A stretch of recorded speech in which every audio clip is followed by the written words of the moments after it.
The millionaire's son only got worse, until the nanny found an object hidden under the blanket.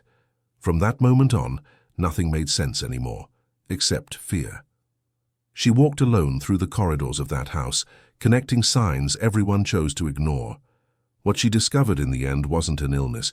It was something very cruel. If you found this story interesting, don't forget to subscribe to our channel and let us know in the comments what city you're watching from. And now, on with the story. Sarah never imagined that a discreet ad in the newspaper would completely change the course of her life.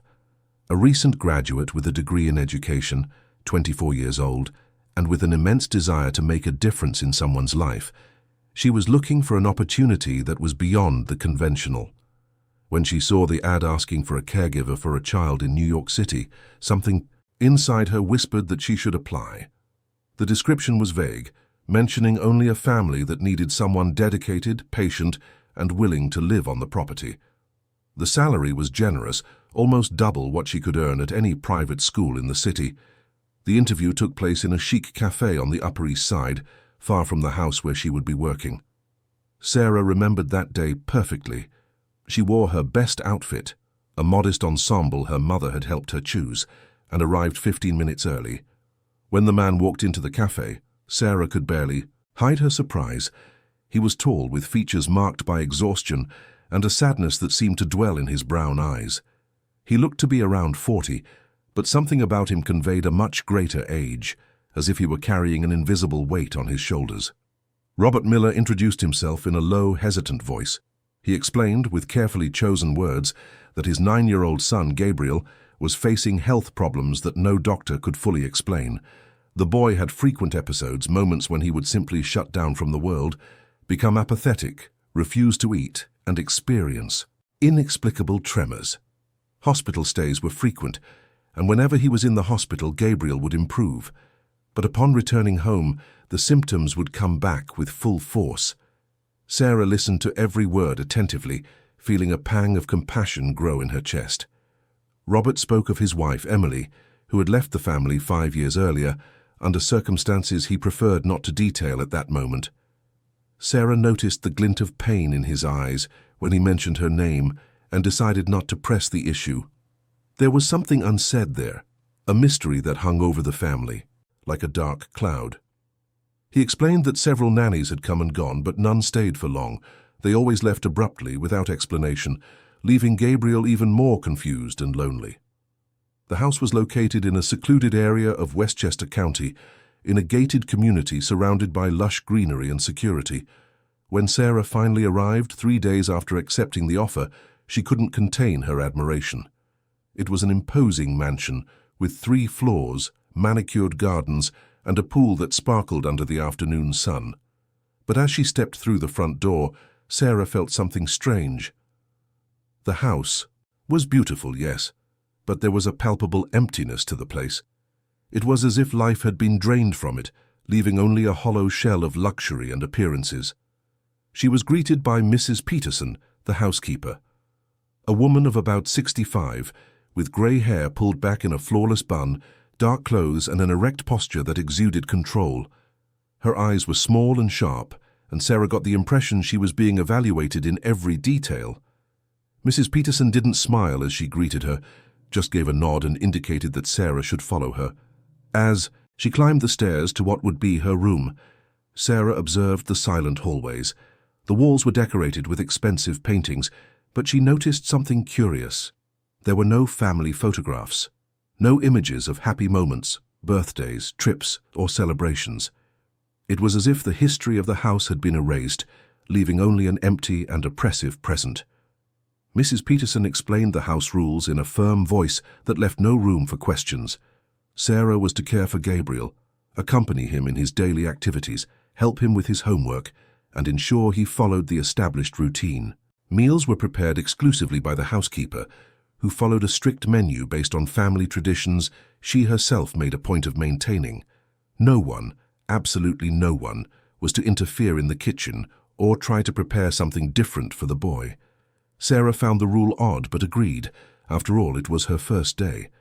Gabriel was in his room when Sarah finally met him. He was a thin boy, with dark brown hair and deep eyes that seemed to carry a sadness too old for his age. He was sitting on his bed flipping through a dinosaur book without really paying attention to the pages. When Sarah entered, he slowly looked up, evaluating her in silence. "Hi, Gabriel. My name is Sarah. I'm going to be staying here with you for a while." She tried to sound as gentle as possible, sitting in a chair near the bed. The boy didn't answer right away. He just watched her for long seconds, as if trying to decide whether she was trustworthy or not. Finally, in an almost inaudible voice, he murmured, "The others always leave." Those words hit Sarah like a punch to the gut. She didn't know what to say, because she couldn't promise something she wasn't sure she could deliver. But something about that boy, in that raw and painful vulnerability, awakened a determination in her she didn't even know she possessed. "I'm not going anywhere, Gabriel. I promise I'll stay here with you." The first few days were challenging. Gabriel was a difficult child to reach. He spent long hours in silence, drawing in his notebooks or simply staring out the window. Sarah tried to talk to him to suggest activities, but the boy seemed to be in a world of his own, protected by invisible walls she didn't yet know how to breach. Robert was rarely around. He spent most of his time in his office on the ground floor, dealing with business Sarah knew nothing about. When he emerged, he always looked exhausted, his shoulders slumped, his gaze distant. He would go to Gabriel's room every night before bed, sit for a few minutes beside his son's bed, and hold his hand in silence. Sarah watched this from afar, feeling a mix of compassion and unease. There was something deeply broken in that man, something that went far beyond grief or concern for his son. Mrs. Peterson, on the other hand, was always present. She controlled every aspect of the house with almost military-like precision. She woke up before everyone else, prepared breakfast, supervised the cleaning, organized the meals, and ensured everything followed a rigid order. Sarah soon realized that the housekeeper wasn't just an employee. She was the beating heart of that house, the only thing keeping it all running. But there was something unsettling about her devotion. It was as if Mrs. Peterson wasn't just caring for the family, but also controlling it. It was in the second week that Sarah began to notice the patterns. Gabriel ate little, but whenever Mrs. Peterson served her special meals, the boy became even more apathetic. He would push his plate away, complain of nausea, and hours later, he would start to tremble. It was subtle at first. Sarah thought it was just a coincidence, but then, on a rainy Thursday, Gabriel was rushed to the hospital after a particularly severe episode. Sarah accompanied Robert and the boy, her heart aching as she watched Gabriel being carried in his father's arms, pale and weak. At the hospital, the doctors ran a series of tests, and Gabriel was admitted for 4 days. During that time, Sarah stayed by his side as much as she could, and it was there, in that hospital room, that she witnessed something extraordinary. Gabriel started to get better, not just physically but emotionally. He talked more, smiled, ate with an appetite. It was as if he were being reborn. When Sarah mentioned this to Robert, he just shook his head sadly. "It's always like this. He gets better here and gets worse at home. The doctors can't explain it." But Sarah was beginning to form her own suspicions. She couldn't get the image of Mrs. Peterson preparing those meals with such care out of her head, insisting that no one else touch Gabriel's food. There was something wrong there, something her gut was screaming at her to investigate. Back at the house, Sarah decided to observe more closely. She started taking notes in a small notebook she kept hidden in her drawer. She noted the meal times, what Gabriel ate, how he reacted, and when the episodes occurred. A pattern began to emerge, clear and disturbing. Whenever Gabriel consumed Mrs. Peterson's special soups, prepared with a broth the housekeeper claimed was a family recipe passed down through generations, the symptoms intensified. Sarah also began to notice Mrs. Peterson's behavior toward Robert. The housekeeper was overly protective, almost motherly. She prepared his meals, organized his clothes, reminded him of appointments. But there was a possessiveness to it that went beyond professional duty. It was as if she were guarding him, keeping him trapped in an invisible web of care and control.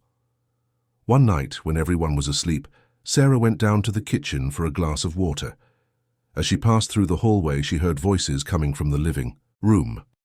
She stopped, hiding behind a column, and recognized Mrs. Peterson's voice. The housekeeper was talking to Robert, but her tone was different from usual. There was an intimacy there, a softness Sarah had never heard before. "You need to rest, my son. I know it's hard, but you can't go on like this. Let me take care of you, like I always have." Sarah felt a shiver run down her spine. "My son." Mrs. Peterson had called Robert her son. She knew the housekeeper had cared for him since childhood, but this seemed to go far beyond a long-standing, professional relationship. There was a possessiveness, a sense of ownership that sounded deeply disturbing. In the following days, Sarah intensified her investigation. She took advantage of the moments when Mrs. Peterson went out shopping or when Robert was engrossed in his work. She explored the pantry, checked the kitchen cabinets, looking for anything that could explain what was happening to Gabriel. And then, on a sunny afternoon, while Mrs. Peterson was out for a doctor's appointment and Robert was in a meeting in the city, Sarah found something.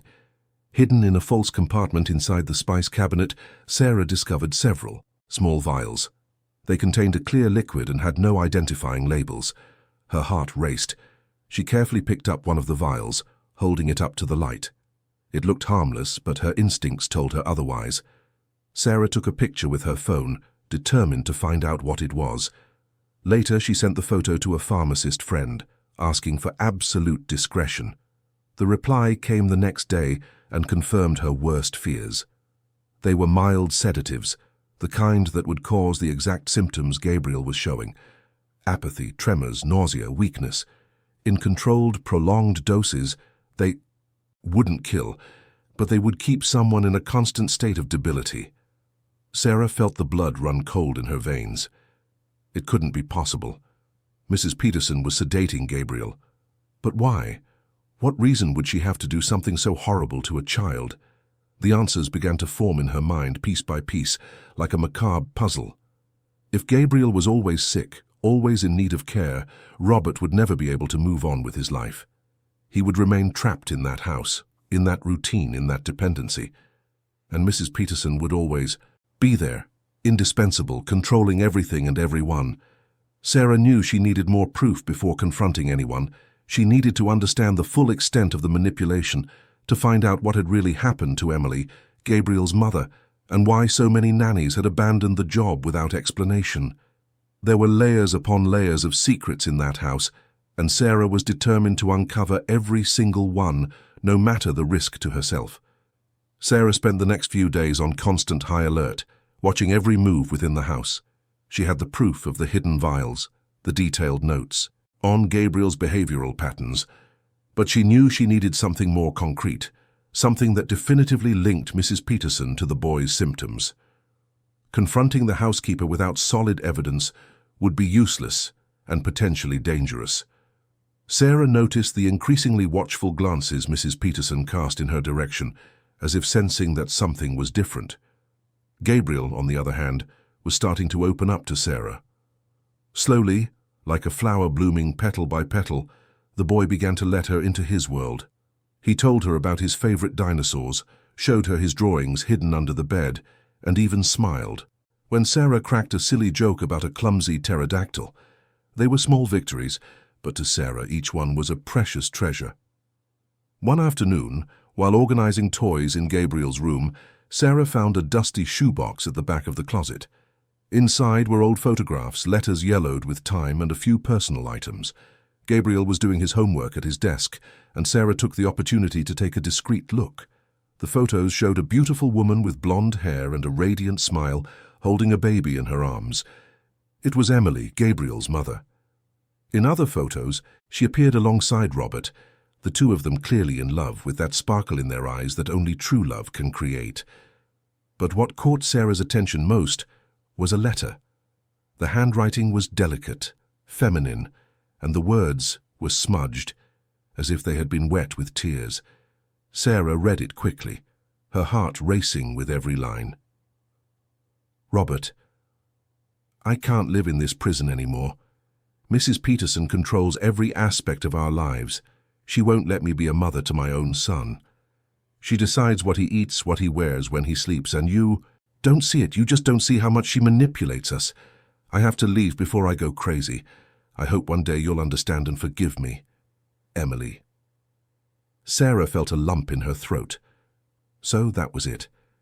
Emily hadn't abandoned her family out of disinterest or lack of love. She had fled a situation that had become unbearable. Mrs. Peterson had been exercising this control even when Gabriel's mother was present. Sarah was beginning to understand the scale of the problem. The housekeeper wasn't just manipulating the boy.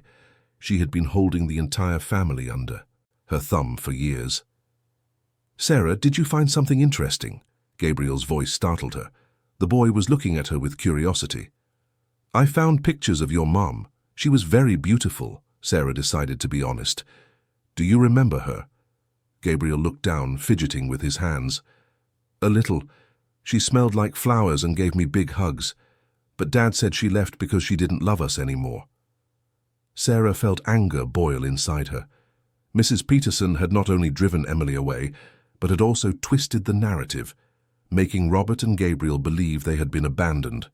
The manipulation was even deeper than she had imagined. "I'm sure your mom loved you very much, Gabriel. Sometimes people have to leave for reasons we can't understand, but that doesn't mean they don't love us." The boy nodded slowly, but Sarah could see the pain in his eyes. She put the box back in the closet but discreetly took the letter, folding it and putting it in her pocket. It was another piece of the puzzle. That night at dinner, Sarah watched the dynamic at the table closely. Mrs. Peterson served the special soup for Gabriel, the one she insisted only she could prepare following the family recipe. Robert ate mechanically, not really paying attention to the food or the conversation. Gabriel pushed his plate away, complaining he had no appetite. Mrs. Peterson insisted, with a voice that sounded motherly, but carried an unshakable firmness. "You need to eat, my angel. It's for your own good. Grandma's recipe always helped your father grow up strong, and it will help you too." Sarah intervened for the first time. "If he doesn't feel like it, maybe it's better not to force him. I can make him something lighter later. Maybe a sandwich, or some fruit."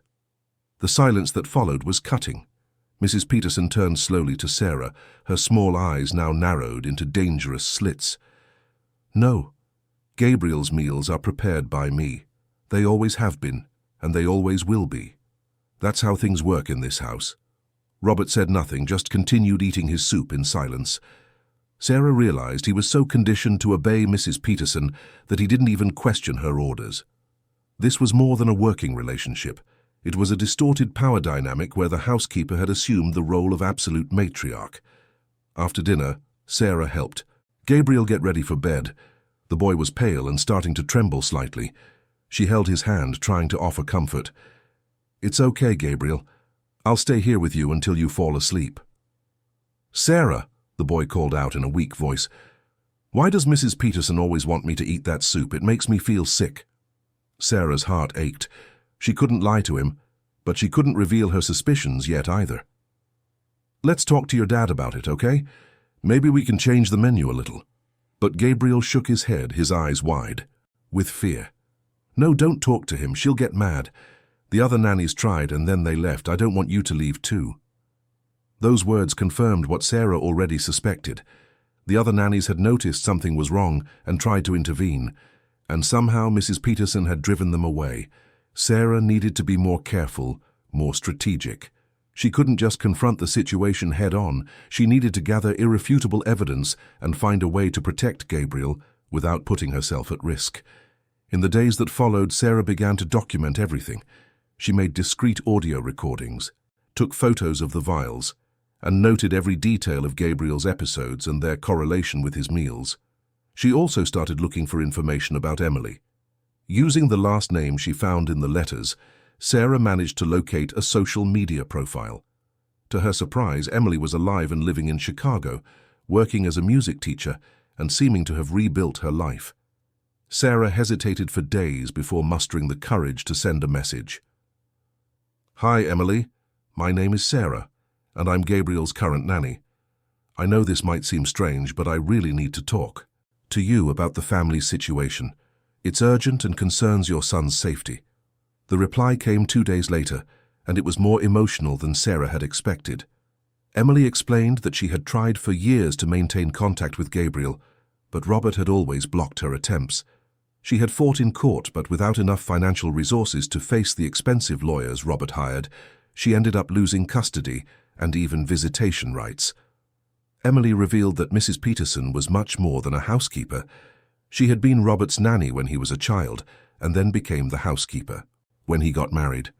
From the beginning, Mrs. Peterson had opposed the marriage, claiming no woman would be good enough for Robert. She poisoned my life daily, Sarah. Little things that seemed insignificant but together formed a prison. She criticized how I cared for Gabriel, interfered in every decision, and Robert always took her side. It was like I was an intruder in my own family. When Gabriel started getting sick, and she insisted on controlling all his food, I started to suspect something. But when I tried to talk to Robert, he accused me of being paranoid and jealous. I couldn't take it anymore and I left. It was the worst decision of my life because I left my son in her hands, but I was mentally destroyed. You have to protect Gabriel, Sarah. Please don't let her do to him what she did to me. Sarah read and reread the message, tears streaming down her face. Emily wasn't the villain of the story. She was another victim. And now Sarah had confirmation that her suspicions were correct. Mrs. Peterson was indeed sedating Gabriel, keeping him sick to ensure Robert remained dependent on her, trapped in that house, in that routine. But Sarah still needed a plan. She couldn't just accuse Mrs. Peterson without proof, and Robert was so conditioned to trust the housekeeper that he probably wouldn't believe her without concrete evidence. Sarah decided she needed to do something riskier. She needed to collect a sample of the soup Mrs. Peterson prepared and have it fully analyzed by a lab. The next morning, while Mrs. Peterson was busy upstairs organizing clothes, Sarah snuck into the kitchen. The pot with the special soup was still on the stove, cooling. With trembling hands, Sarah took a small glass jar she had brought from her room and collected a generous sample. She quickly sealed the jar and hid it in her purse. "What are you doing?" Sarah froze. Mrs. Peterson's voice cut through the air like a sharp blade. She turned around slowly, trying to maintain her composure. "I was just getting a glass of water." Mrs. Peterson's eyes pierced her, suspicious and sharp. "You've been very curious lately, Sarah. Be careful not to cross lines you shouldn't." It sounded like a clear threat. Sarah swallowed hard, clutching her purse tightly. "I'm just doing my job, Mrs. Peterson. Taking care of Gabriel. Then just take care of him, and don't meddle in matters that don't concern you." The housekeeper turned her back and went upstairs, but Sarah could still feel the weight of her gaze. That afternoon, Sarah took the sample to a private lab, paying out of her own pocket for an urgent analysis. The results would be back in 48 hours. In the meantime, she had to stay calm and not raise any more suspicion. But something had changed in the atmosphere of the house. Mrs. Peterson was now watching her constantly. Her movements tracked, her conversations with Gabriel interrupted. The tension was palpable, and Sarah knew she was running out of time. Gabriel had another severe episode that night. Sarah stayed by his side in his room, holding his hand as he trembled and cried softly. She promised herself she wouldn't let this continue. No matter what it took, she would expose the truth and free this family from Mrs. Peterson's suffocating control. But what Sarah didn't know was that the housekeeper was also making her own plans, and that the storm on the horizon would be far more intense than she could ever imagine. Sarah couldn't sleep. That night, lying in her bed in the room next to Gabriel's, she mentally replayed every detail she had uncovered. The lab report was tucked away in a folder hidden at the bottom of her suitcase, along with the photos of the vials and her detailed notes. It was concrete proof, yes, but she knew she would need much more to fully convince Robert and to ensure Gabriel would be protected. What bothered her most was the conversation she'd had with Emily. Robert's ex-wife had mentioned something that echoed in Sarah's mind. "She did horrible things to drive me away. Things I could never prove, but I knew came from her." What things? Sarah needed to know more about the family's past, to understand just how far Mrs. Peterson's manipulation went. The next morning, Sarah woke up determined. While Mrs. Peterson was busy with household chores, and Gabriel was watching cartoons in the living room, she took the opportunity to explore areas of the mansion she hadn't yet investigated. The attic seemed the most promising place. Robert had casually mentioned days ago that old family belongings were stored there, things he didn't have the heart to go through. Climbing the narrow stairs to the attic was like stepping into a time capsule. The space was large, lit only by a dusty window, and filled with boxes, furniture covered in white sheets, and old trunks. Sarah began her methodical search, carefully opening each box, looking for anything that might shed light on the family's history. It was in a dark wooden trunk, locked with a rusty padlock that Sarah had to break with a tool she found nearby, that she discovered the most disturbing treasure. Inside were dozens of letters, all written by Emily, but which had apparently never been sent. Sarah picked one up and began to read, her heart aching with every word. "Robert, I tried calling today, but you didn't answer. Mrs. Peterson said you were too busy. She always says that. I need to talk to you about Gabriel. He's different when I come back from my work trips, more distant, more scared. When I ask him what happened, he looks at Mrs. Peterson with fear and doesn't answer. Robert, please, listen to me this time. Something is very wrong." Sarah moved on to another letter, dated a few months later. "I found medicine in Gabriel's room. That wasn't prescribed by any doctor.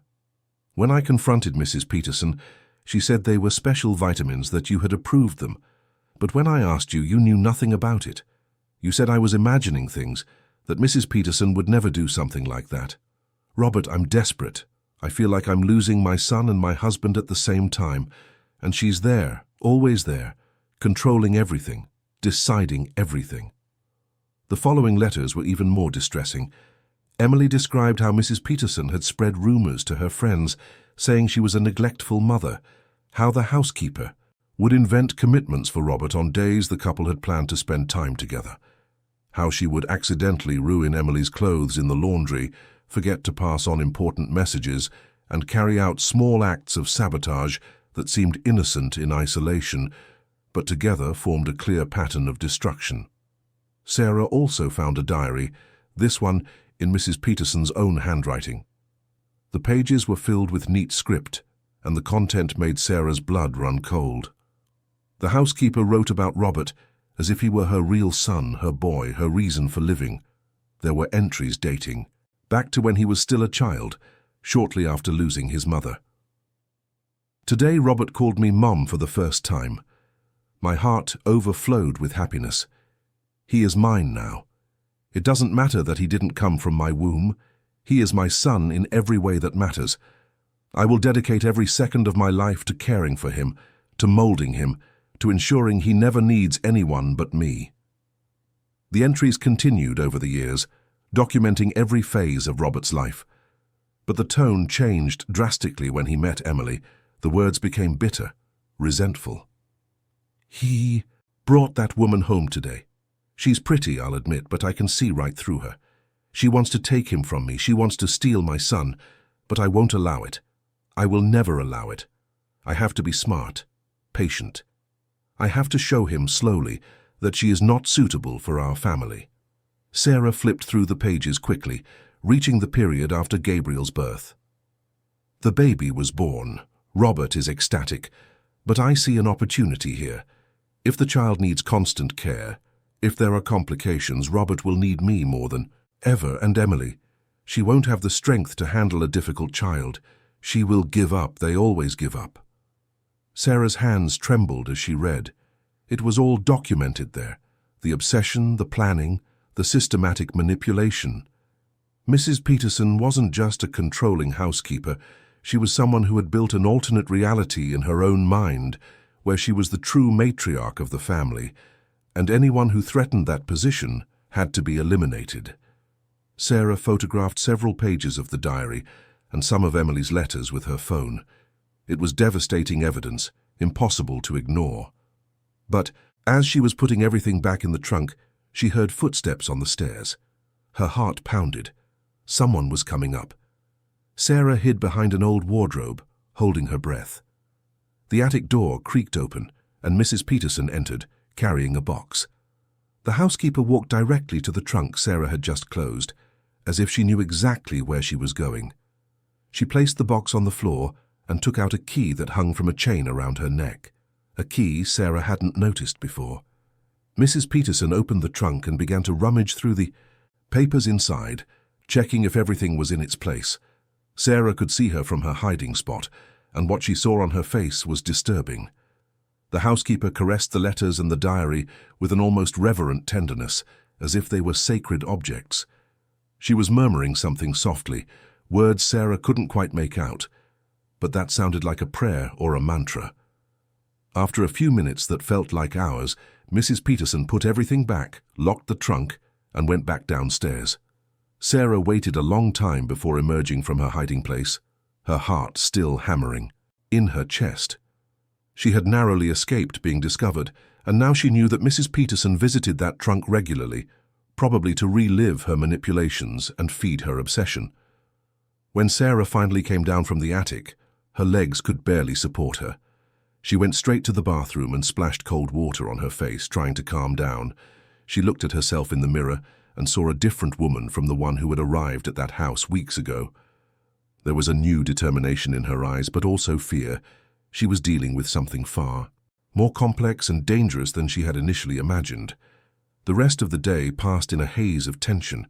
Sarah tried to act normal, but she felt Mrs. Peterson's gaze on her constantly. During lunch, the housekeeper made a seemingly casual comment that made Sarah's blood run cold. "You know, Sarah, some people don't know how to respect others' privacy. They go snooping where they shouldn't, looking for things that don't concern them. It never ends well for those people." Sarah swallowed hard but maintained her composure. "I completely agree, Mrs. Peterson. Privacy is very important." The look the housekeeper gave her was one of pure defiance. She knew. Somehow she knew Sarah had been in the attic. Maybe she had left something out of place, or maybe Mrs. Peterson just had a sixth sense for these things. But the message was clear. Sarah was being watched, and any misstep could have consequences. That afternoon, while Gabriel was doing his homework, Sarah received a text from an unknown number. "Get out of that house while you can. You don't know what you're dealing with. The others tried and regretted it. Don't make the same mistake." Sarah felt a chill run down her spine. She quickly replied, "Who is this?" The answer came a few minutes later. "I was Gabriel's nanny before you. I stayed for 3 months. I tried to help, tried to show Robert what was happening. Mrs. Peterson found out and, well, let's just say she has ways of making someone's life very difficult. I had to run out in the middle of the night. I'm still scared of her. Be careful." Sarah asked for more details, but the person never replied again. She tried to trace the number, but it was from a prepaid phone that was soon turned off. This only confirmed what Sarah already suspected. Mrs. Peterson had a history of driving away anyone who posed a threat to her control over the family. That night, Sarah made a decision. She couldn't do this alone anymore. She needed help, someone she could trust completely. She called her best friend Jessica, who was a lawyer in New York. She told her everything, from the beginning, showing her the photos of the evidence over a video call. Jessica listened in silence, her expression growing more and more grave. "Sarah, you're in a very delicate situation." "What this woman is doing is psychological manipulation on an extreme level. But the problem is she's smart. Everything she does leaves little concrete evidence. The sedatives could be explained away as medicine administered with good intentions. The diary could be seen as the fantasies of a lonely woman. You need something more, something undeniable." "Like what?" Sarah was desperate. "You need a witness, someone who lived through it and is willing to talk. Maybe Emily? Maybe one of the other nannies? And you need to make Robert truly open his eyes, not just see the evidence, but feel the truth." Sarah knew Jessica was right, but how could she do that without putting Gabriel at risk? How could she expose Mrs. Peterson without giving her time to do more damage? The next day, Sarah had a deep conversation with Gabriel. The boy was having a better, more lucid day, and she seized the moment. They were in the garden, far from prying ears. "Gabriel, can I ask you a question? And I need you to be very honest with me, okay?" The boy looked at her with those deep eyes and nodded. "Has Mrs. Peterson ever told you not to tell your dad things, or not to talk about what happens when you're alone with her?" Gabriel was very quiet for a long moment. Sarah could see the struggle happening inside him, between fear and the desire to finally tell the truth. Finally, in a voice so low Sarah had to lean in to hear, he said, "She says that if I tell anything, Dad will get really mad at me. She says the medicine she gives me is special, that it helps Dad not be sad. She says if I don't take it, Dad might get so sad that he'll want to leave too, like Mom did." Sarah felt tears burn her eyes.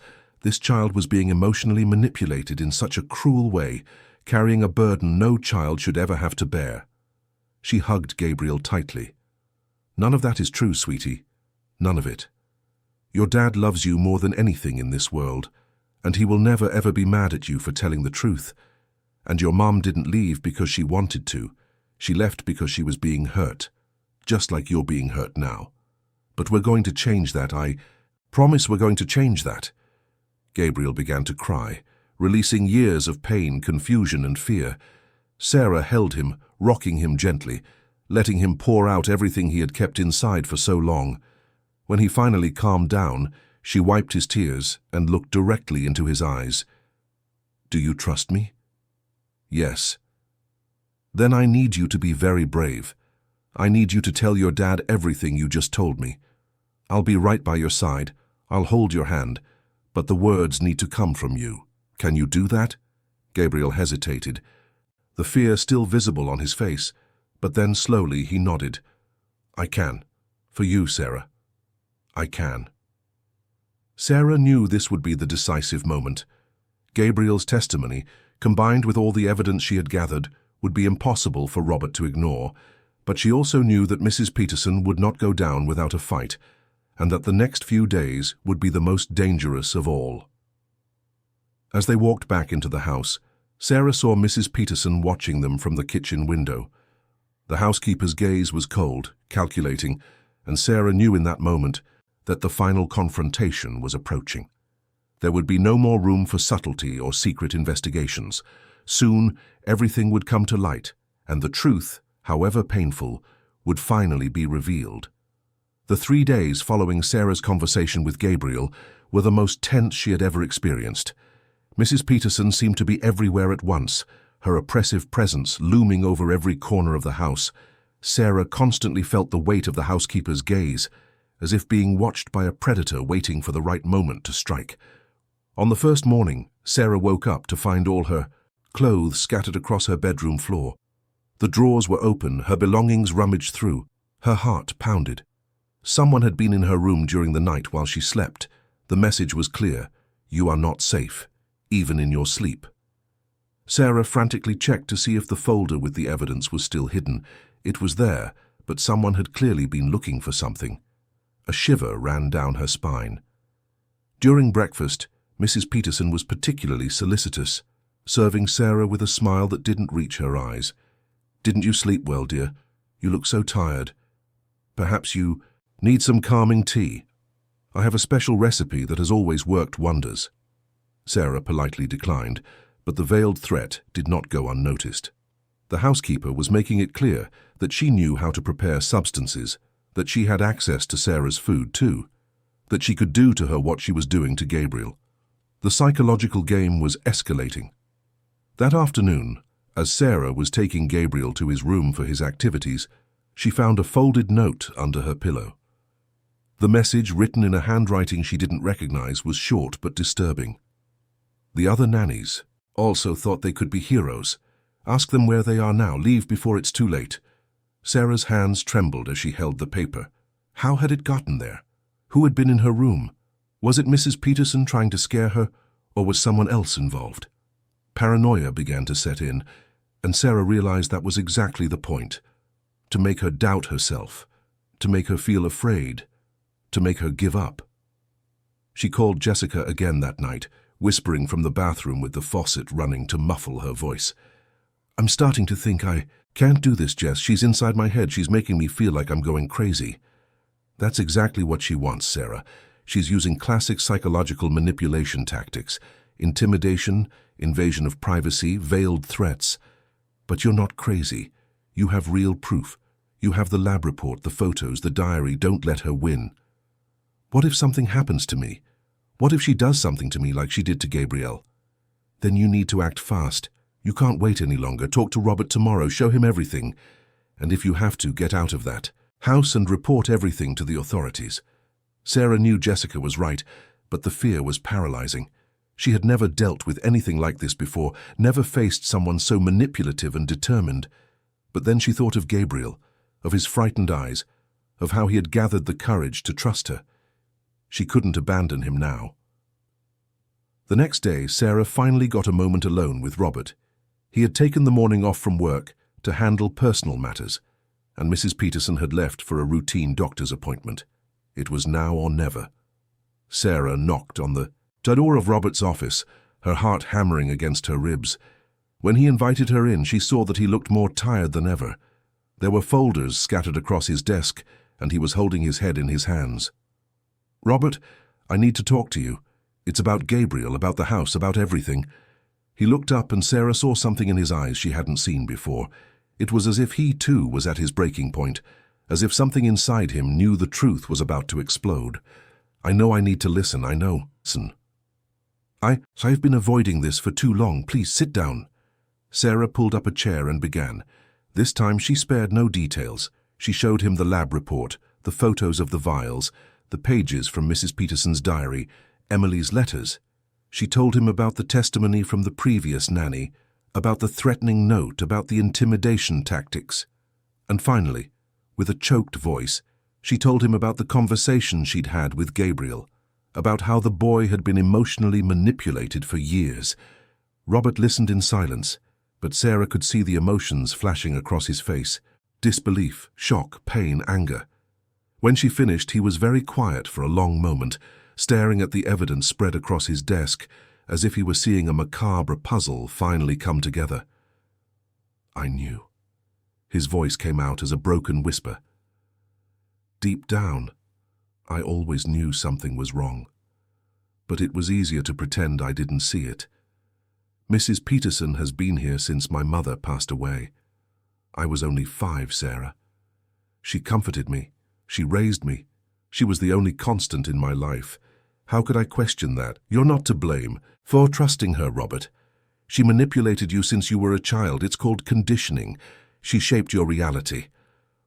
Robert stood up and walked to the window, looking out at the garden without really seeing anything. "I was so in love with Emily.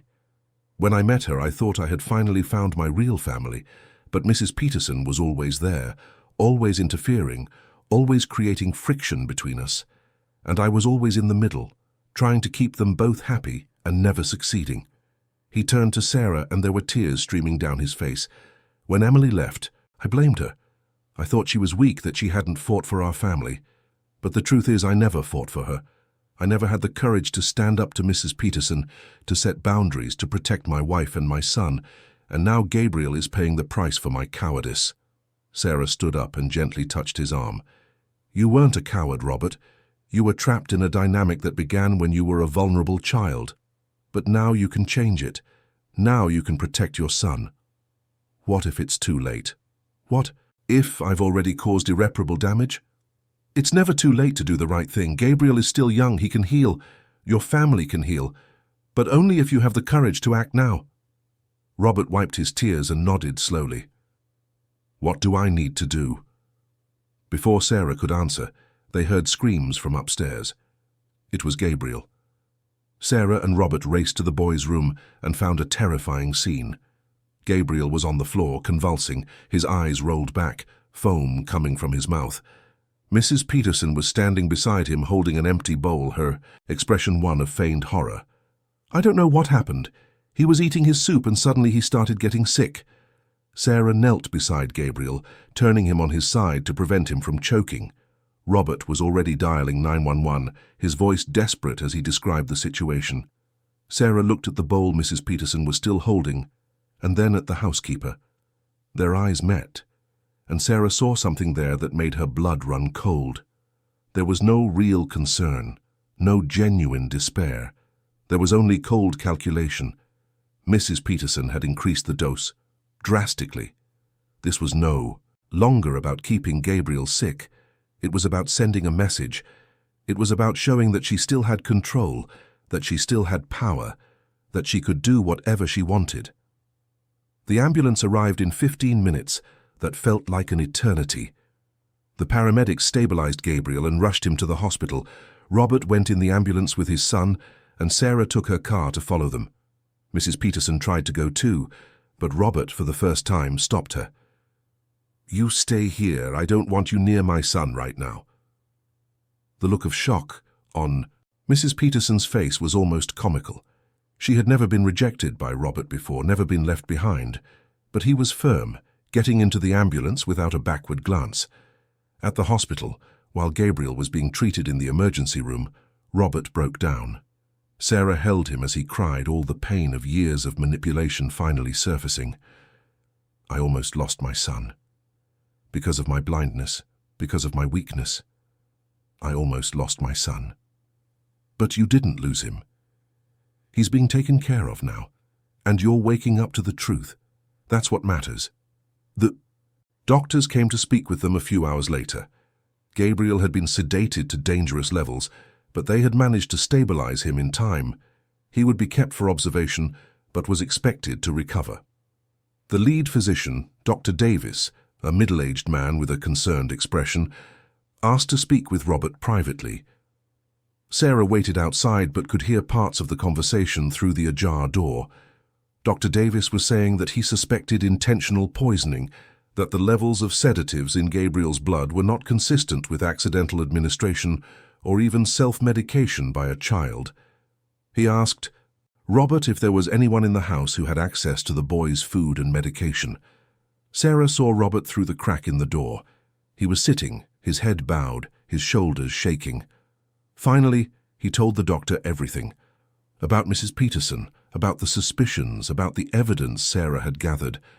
Dr. Davis listened with growing seriousness and then said he would have to report the case to the proper authorities, that it was his duty to protect the child. Robert agreed. "Do whatever is necessary. I just want my son to be safe." When Robert came out of the room, he looked 10 years older, but there was also a new clarity in his eyes. He looked at Sarah and said in a firm voice, "We're going to fix this today. We're going to end this once and for all." Sarah nodded. She knew the final confrontation had arrived. There was no more avoiding it, no more postponing it. But this time she wasn't alone. She had Robert by her side, and together they were stronger than Mrs. Peterson's manipulation. While they waited for Gabriel to wake up, Sarah received a text from Jessica. Her friend had done more research and discovered something important. 2 of the previous nannies had agreed to talk and were willing to give their testimonies about what they had experienced in that house. One of them, named Beatrice, had been threatened by Mrs. Peterson so intensely that she had to seek psychological help after leaving the job. Sarah showed the text to Robert. "It's not just us. Other people saw what was happening. There's a pattern. There's a history." Robert held Sarah's hand, and she could feel him trembling, but also his determination. "Thank you for not giving up, for being brave when I couldn't be, for saving my son when I was too blind to see he needed saving. You're being brave now, too, and that's what matters." Gabriel woke up around dusk, confused but stable. When he saw his father and Sarah by his side, he started to cry. "I didn't want to eat the soup, but she said Dad would be mad if I didn't. She said you would leave me if I didn't obey." Robert hugged his son with an intensity that made Sarah have to turn away to hide her own tears. "I will never, ever leave you, my son, and you will never again have to do anything you don't want to do. I promise, I swear." That night, while Gabriel slept in the hospital with Robert by his side, Sarah returned to the house. She knew Mrs. Peterson would be there, waiting, and she was right. The housekeeper was sitting in the living room, her hands folded in her lap, her expression unreadable. "So, you've won," Mrs. Peterson said, as Sarah walked in. It wasn't a question. It wasn't a competition, Mrs. Peterson. It was about protecting an innocent child. "You don't understand anything. You don't know what it's like to dedicate your entire life to a family and get nothing in return. You don't know what it's like to love so much it hurts. I know what love is, and I know that real love doesn't hurt, it doesn't control, it doesn't destroy. What you feel isn't love, it's obsession, and it's ending now. Mrs. Peterson stood up slowly, and for the first time since Sarah had met her, she looked fragile, broken. "Where will I go? This has been my home for 40 years.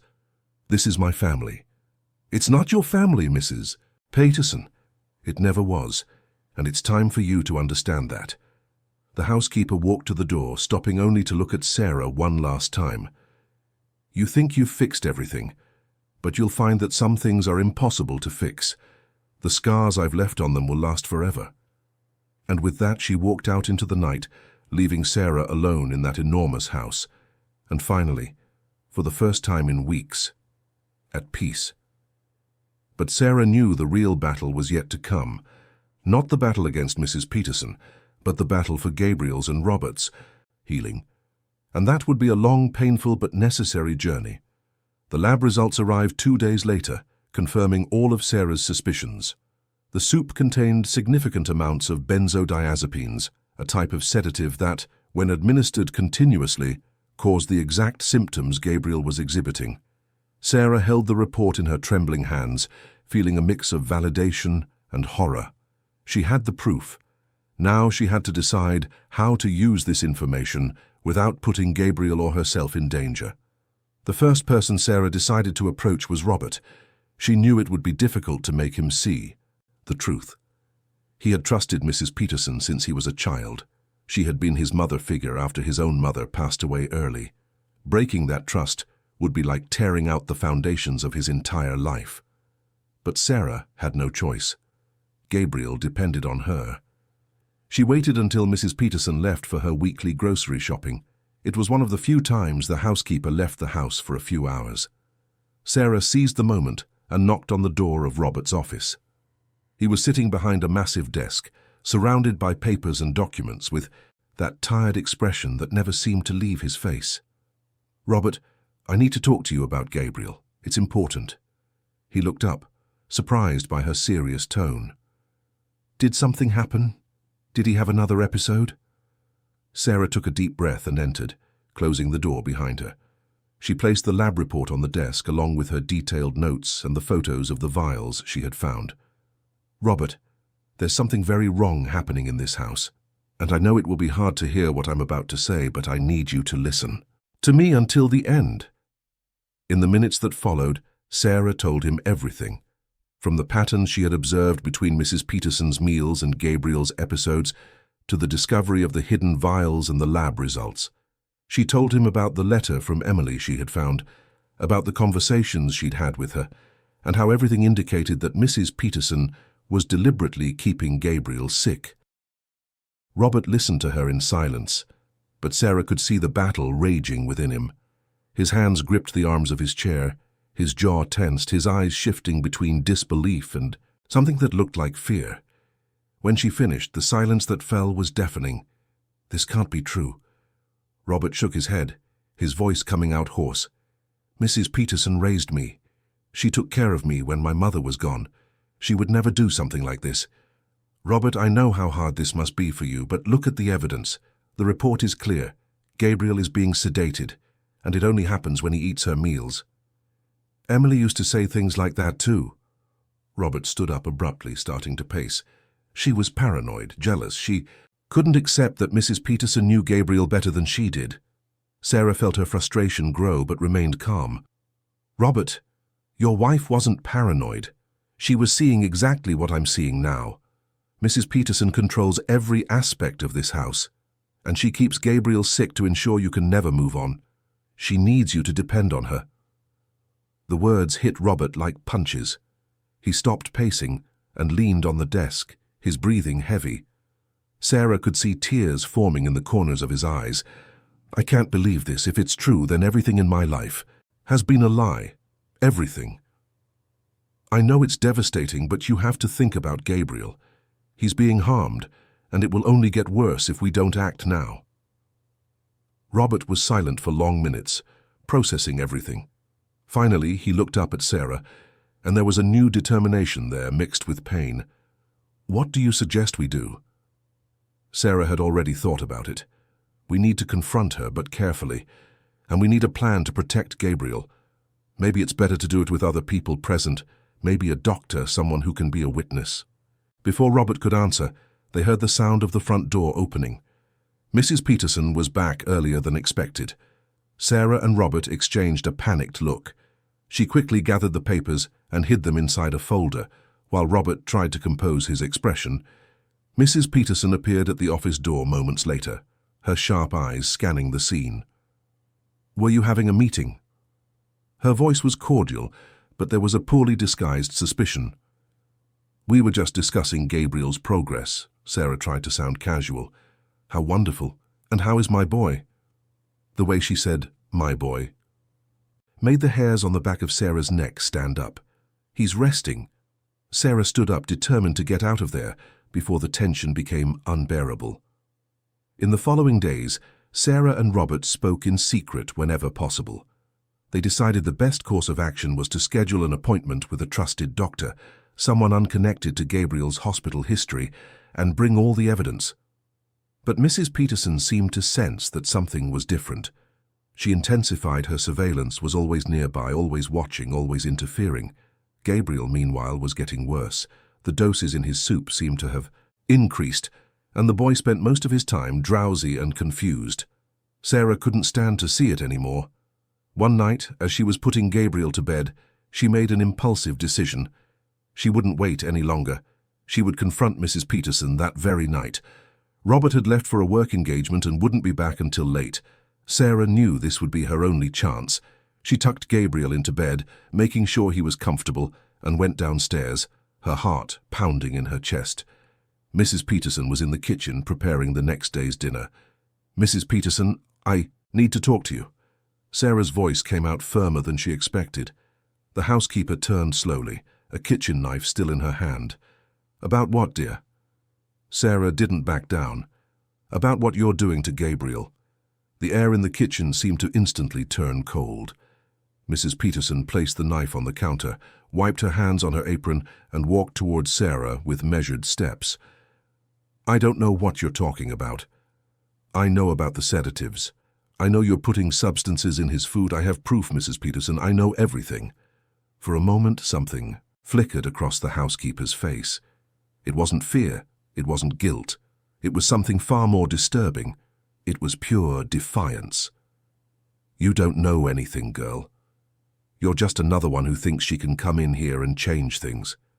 But this is my house. This is my family. Gabriel is not your son. Robert is not your son. You are just the housekeeper." The words landed like a slap.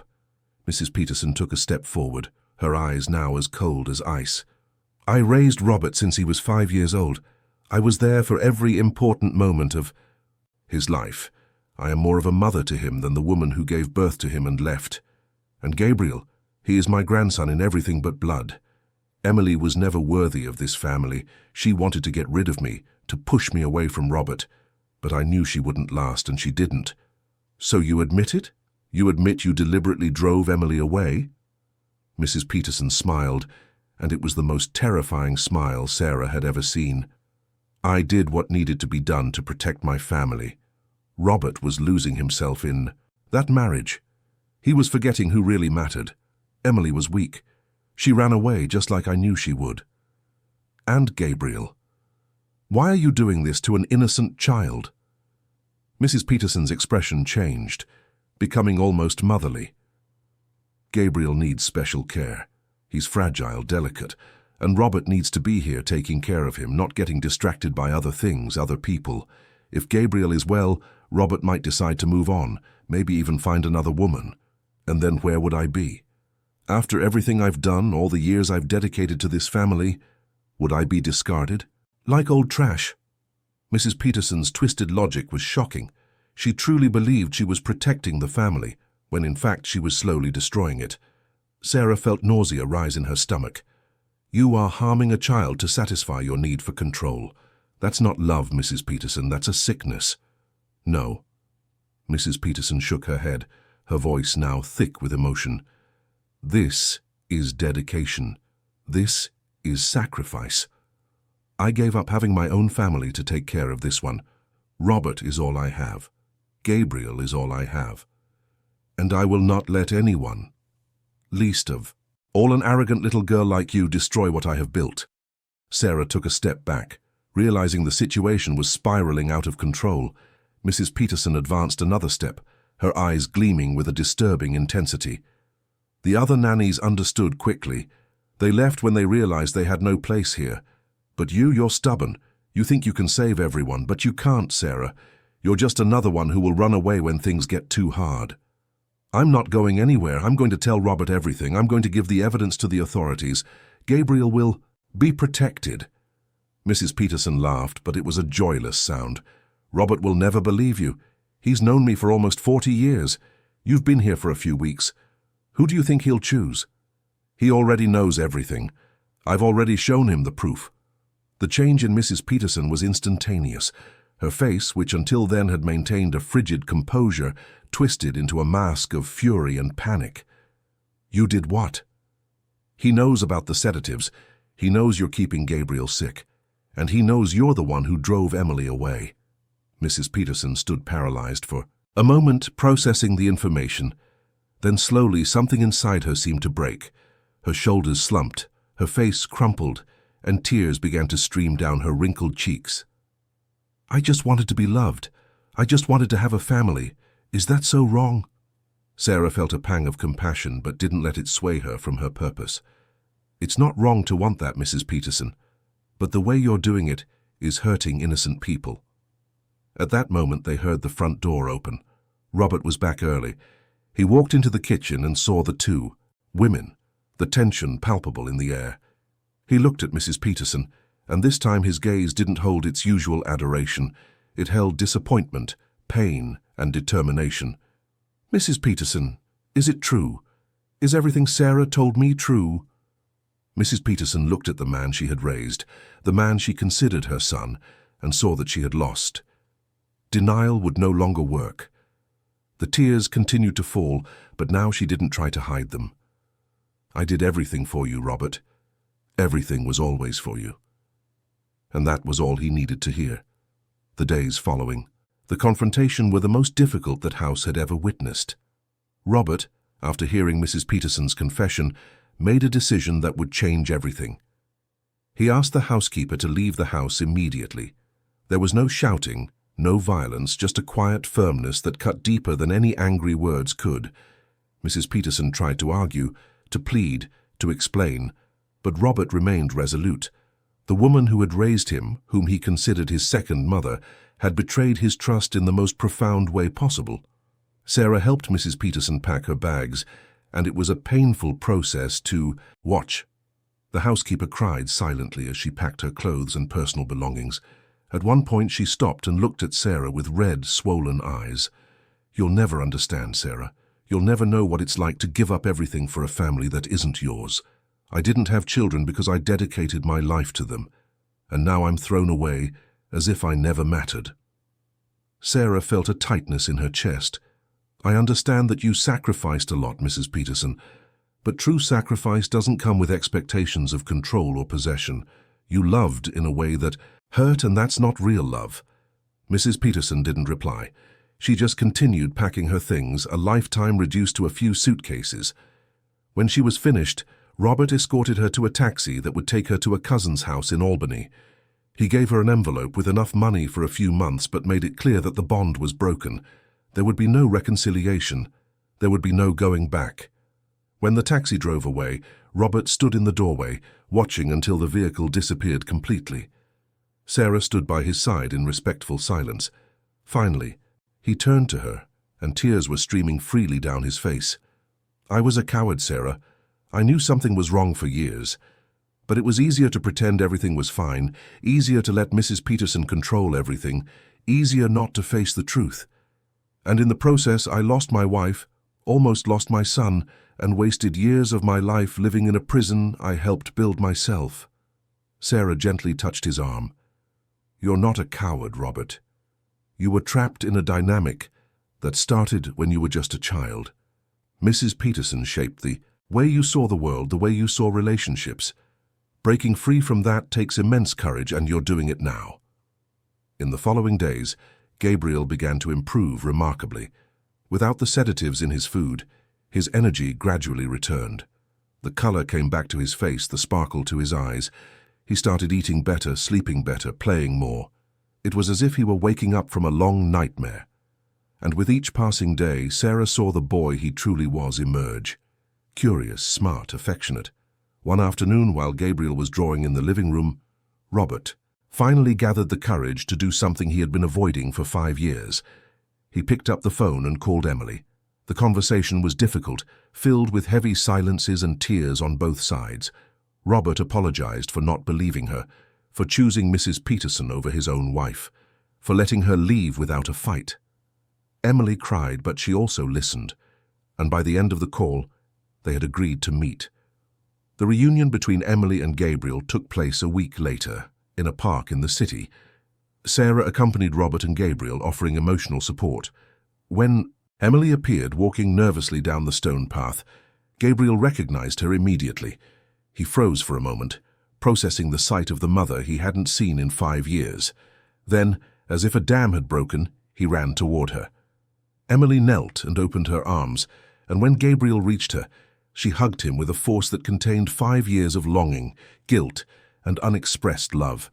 They both cried, and Sarah couldn't hold back her tears either.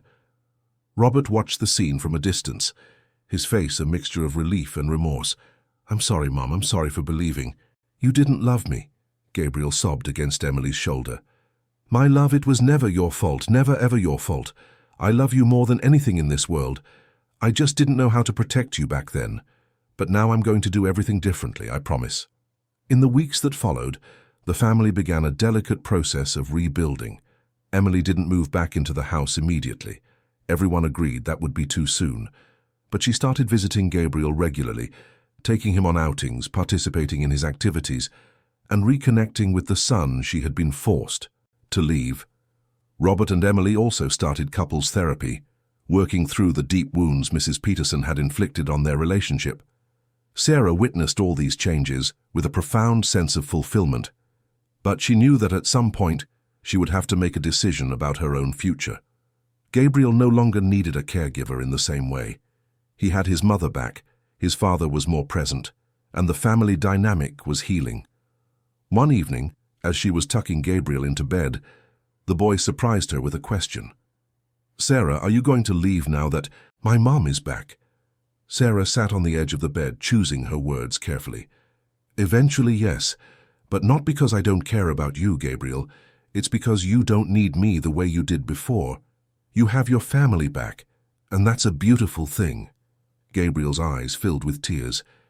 "But you're part of my family, too. You saved me. And you taught me things I'll never forget." Sarah hugged the boy. "But now it's time for you to live your life with the people who have always loved you. Your mom, your dad, they're here now. And they won't let anything bad happen again. Do you promise you'll visit?" "I promise." 2 months later, Sarah began to transition out.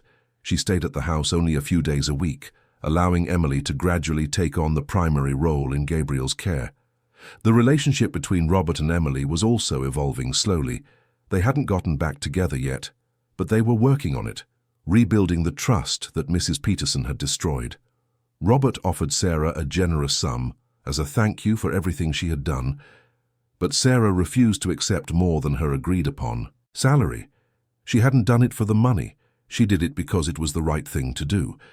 But she did accept the glowing letter of recommendation Robert wrote, and she knew that this experience had profoundly transformed her as a person and as a professional. On her last night at the house, the family threw a special farewell dinner. Emily cooked, and it was the first time in years that a meal in that house was prepared with genuine love instead of manipulative control. They laughed, told stories, and Sarah felt a quiet happiness seeing these people who had been so broken now beginning to heal. Gabriel gave her a drawing he had made. It was a picture of the whole family together, including Sarah, all smiling under a bright yellow sun. In the corner, in his childish handwriting, he had written, "For Sarah, my hero." Sarah kept that drawing as her most precious treasure. She knew she would carry this experience with her for the rest of her life, not just as a story of courage, but as a reminder of the transformative power of truth, even when it hurts. Months later, Sarah learned through Robert that Mrs. Peterson was living with her cousin in Albany. She had started therapy, finally trying to process the traumas and patterns that had led her to act the way she did. Robert visited her occasionally, maintaining a safe distance, but not completely abandoning the woman who raised him. It was a complicated relationship, full of contradictions, but he was learning that true love sometimes means setting firm boundaries. Gabriel thrived, his health completely stabilized, with no more episodes, no more hospital stays. He went back to school full-time, made new friends, and developed an interest in science and astronomy. Robert was proud of his son's every achievement, actively participating in his life in a way he never had before. And Emily. She went through her own healing process, working through the guilt of having left Gabriel behind. But she also learned to forgive herself, understanding that she had done the best she could at the time with the emotional tools she had. She and Robert finally rekindled their relationship, but this time in a more mature, conscious, and balanced way. They renewed their wedding vows in a small intimate ceremony, with Gabriel as the ring bearer. Sarah was invited to the wedding and cried with emotion seeing that family finally truly united. During the reception, Emily pulled her into a tight hug. "Thank you, Sarah. Thank you for being brave when no one else was. Thank you for saving my son. I just did what needed to be done, but thank you for letting me be a part of this journey." The story of that family would continue, of course. There would be more challenges, more difficult moments, more healing work ahead. But now they had something they didn't have before: truth, transparency, and freedom. Freedom to love without suffocating, to care without controlling, to live without the weight of hidden manipulations. And Sarah? She continued her career working with children, but now with a deeper wisdom about the complexities of family dynamics and the importance of trusting her own instincts. That experience at the Miller house had marked her forever, reminding her that sometimes the greatest act of love is having the courage to expose the truth, even when that truth threatens to destroy everything before allowing something new and healthier to grow. In the end, there were no absolute villains or perfect heroes. There were only imperfect people trying to love the best way they knew how, and sometimes failing terribly in the process. But there was also redemption, there was healing, and there was hope. And those things, Sarah learned, are always stronger than any darkness we try to hide. End of story. Dear listeners, we hope the story of Sarah, Robert, Gabriel, and Emily has deeply touched your hearts. If you were moved by this journey of courage, truth, and family reconstruction, hit the like button, subscribe to the channel, and tell us in the comments what part of this narrative resonated with you. The post. Every day we bring you intense stories like this one, revealing the deepest side of the human soul and showing that it's always possible to start over when we have the courage to face the truth. We'll see you in the next episode with a new story that will stir your emotions.